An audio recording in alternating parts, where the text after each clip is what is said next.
In 1943, ships loaded with rice sailed out of Bengal, while 3 million people starved to death on the docks. The rice was British. The ships were British. The decision was made in London. And the man who made it knew exactly what was happening. This is not a story about a crop failure. There was no drought that year. No plague swept the fields. The harvest of 1942 was lower than usual. But it was not catastrophic. What followed was not a natural disaster. What followed was a policy.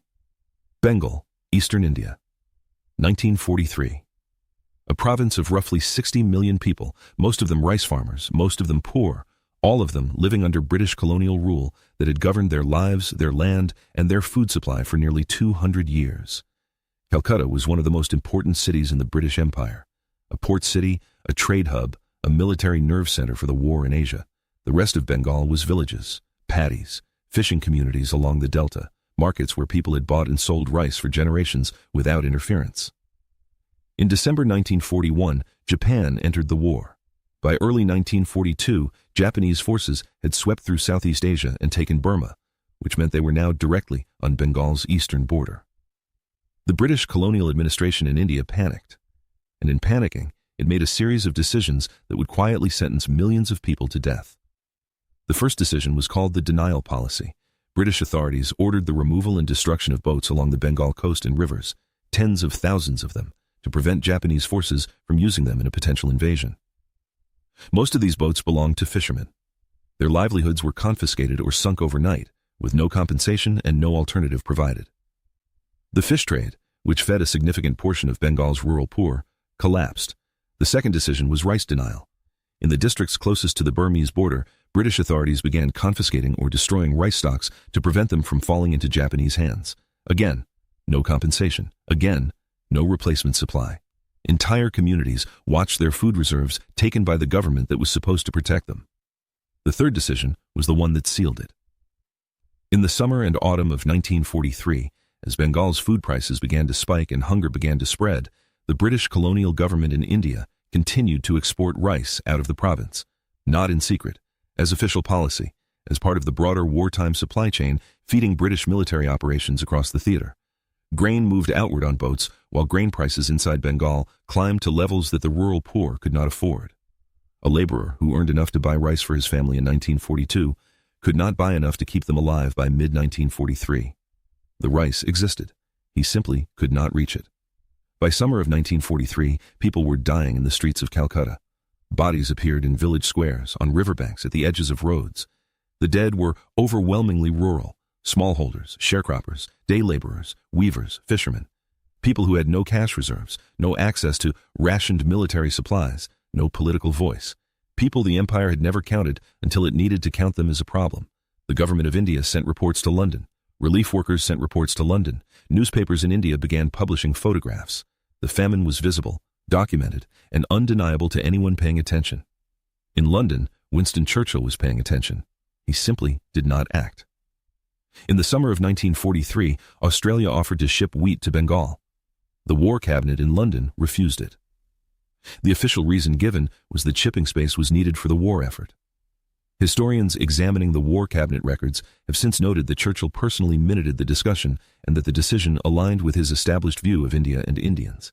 Churchill's private secretary, John Colville, recorded Churchill's attitude toward the famine in writing. When the Secretary of State for India, Leopold Emery, pressed Churchill on the need for emergency food relief, Churchill responded by questioning why Gandhi had not yet died and suggesting that Indians were responsible for their own predicament by breeding like rabbits. These are not second-hand characterizations. They are recorded in Emery's diary, dated August 1943. The request for food aid was not a single appeal that was refused once. It was made repeatedly by multiple officials over multiple months. The Viceroy of India, Field Marshal Wavell, sent urgent cables to London throughout 1943 describing the scale of the mortality. In October 1943, he wrote that the famine was one of the greatest disasters that had befallen any people under British rule. He asked for a specific import of wheat. London responded with a fraction of what he requested and imposed conditions on its use. Wavell later wrote in his diary that he felt the War Cabinet and Churchill personally treated India with less interest and concern than they would show to a minor European country. He was not a man given to dramatic statements. He made that one anyway. The death toll for the Bengal famine of 1943 is documented at between 2 and 3 million people. Some estimates reach higher. The dead were not soldiers. They were not casualties of enemy action. They were civilians killed by the collapse of their food access in a province that was, at the time of their deaths, still exporting grain under the authority of the government that let them starve. After the war, the official British inquiry into the Famine Inquiry Commission of 1945, assigned primary blame to the Bengal provincial government, wartime disruptions, and hoarding by Indian merchants. It did not assign responsibility to London. It did not examine Churchill's war cabinet decisions. It did not address the continued rice exports during peak mortality. The report was the conclusion the empire needed, not the one the evidence supported. Amartya Sen, the Indian economist who would later win the Nobel Prize, conducted a rigorous analysis of the 1943 famine decades later. His findings, published in 1981, demonstrated that total food availability in Bengal in 1943 was not dramatically lower than in years without famine.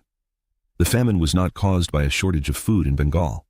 It was caused by the collapse of purchasing power among the rural poor, triggered by wartime inflation, policy failures, and the destruction of local economic systems by the denial policy and rice requisitioning.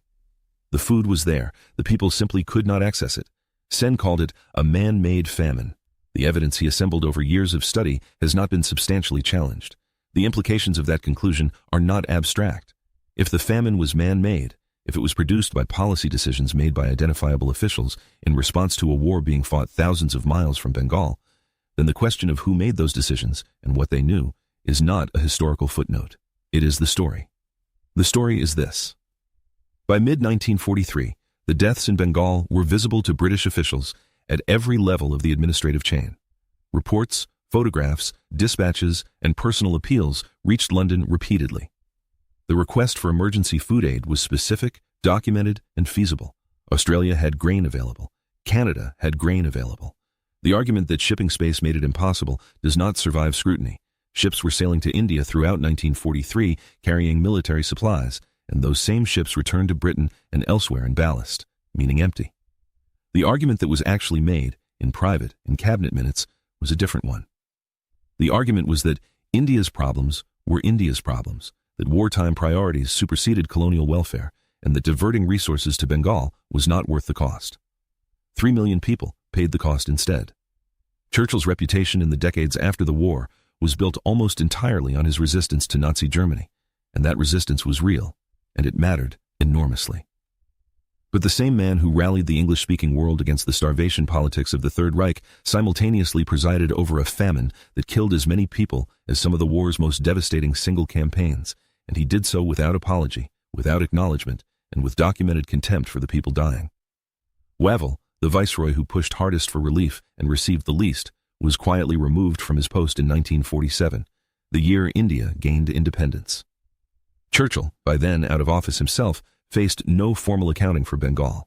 The famine was absorbed into the vast, complicated ledger of empire, noted in some books, omitted from others, and consistently placed at a distance from the decisions that caused it. The distance was not accidental. The distance was the point.